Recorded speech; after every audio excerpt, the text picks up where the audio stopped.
আমার নাম সুদেব মজুমদার। কলকাতা থেকে এসেছি মুর্শিদাবাদ সকালবেলায়। আজকে এসে সকালবেলায় কিছু আর খাইনি, ঘুরে বেরিয়ে এখানে আমাকে বলেছে, বিশেষ করে হাজারদুয়ারি এই রেস্টুরেন্টে এলাম।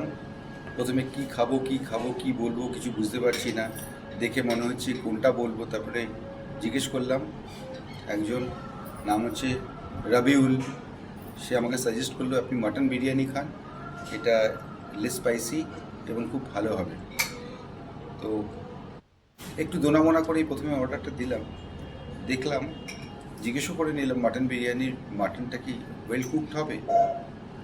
তো বললো ওয়েল কুকড হবে।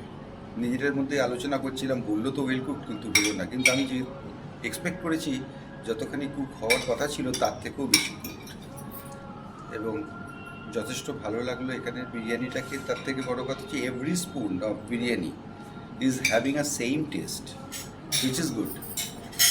বেসিক্যালি অন্যান্য বিরিয়ানিতে দেখা যায় একটা স্পুন খেলাম সেখানে স্পাইসেসটা একটু অন্যরকম হলো, আরেকটা বিরিয়ানির স্পুন খেলাম সেখানে আরেকটা অন্যরকম হলো। But here is everything is equal, each and every spoon of biryani equal. ভালো লাগলো এটা দেখে।